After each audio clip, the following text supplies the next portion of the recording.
Hi friends, అందరికీ నమస్తే. నిన్నటి దినానైతే ఏపీ కేబినెట్ మీటింగ్ అయితే జరిగింది.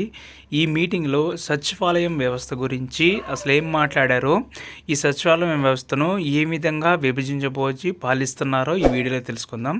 ఫస్ట్ టైం కనుక నా ఛానల్ని చూస్తున్నట్లయితే లైక్ చేయండి, సబ్స్క్రైబ్ చేయండి. గవర్నమెంట్ నుంచి వచ్చే ఏ చిన్న అప్డేట్ అయినా మిస్ అవ్వకుండా ఉండాలంటే పక్కనే ఉన్న గంట సింబల్ అయితే యాక్టివ్లో పెట్టుకోండి.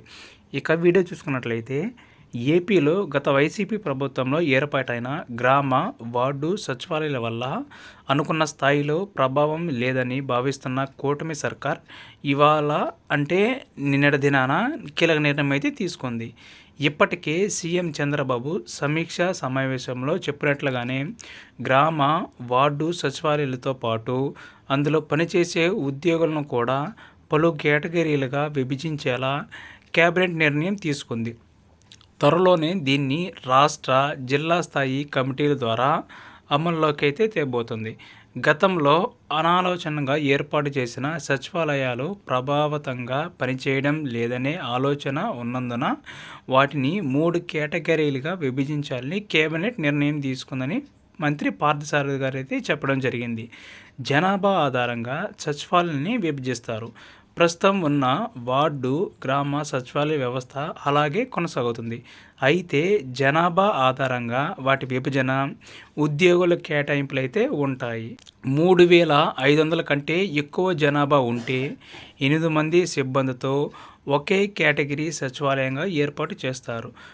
2500 నుంచి 3500 జనాభా ఉంటే 7 సిబ్బందితో మరో కేటగిరీ సచివాలయంగా ఏర్పాటు చేస్తారు. 2500 కంటే జనాభా తక్కువగా ఉంటే 6 సిబ్బందితో మరో కేటగిరీ సచివాలయం ఏర్పాటవుతుంది. అందులో పనిచేసే ఉద్యోగుల్ని సైతం 3 వర్గాలుగా విభజిస్తారు. టెక్నికల్, మల్టీపర్పస్, యాస్పిరేషనల్ సెక్రటరీలుగా వీరిని విభజించాలని నిర్ణయించారు. అలాగే సచివాలయాల హేతుబద్ధ పర్యవేక్షణకు రాష్ట్ర స్థాయి, జిల్లా స్థాయి కమిటీలను నియమించబోతున్నారు. రాష్ట్ర స్థాయి కమిటీలో రెవెన్యూ మంత్రి చైర్మన్గా, మున్సిపల్, హౌసింగ్ మంత్రులు, ఉన్నతాధికారులు ఉంటారు. జిల్లా కమిటీలో ఇన్ఛార్జ్ మంత్రి చైర్మన్గా కలెక్టర్, ఎమ్మెల్యే, ఇతర అధికారులతో ఏర్పాటు చేయడం జరుగుతుంది. సో ఇది ఫ్రెండ్స్, సచివాలయ వ్యవస్థ పూర్తిగా అయితే ప్రక్షాళన చేయబోతున్నారు. కొన్ని డివైజెస్ చేసి అంటే మామూలుగా జనాభా పరంగా అయితే వాటిని విభజించి పాలించబోతున్నారు. వీడియో కనుక నచ్చినట్లయితే లైక్ చేయండి, సబ్స్క్రైబ్ చేయండి and me friends and family మెంబర్స్కి షేర్ చేయండి. Thank you.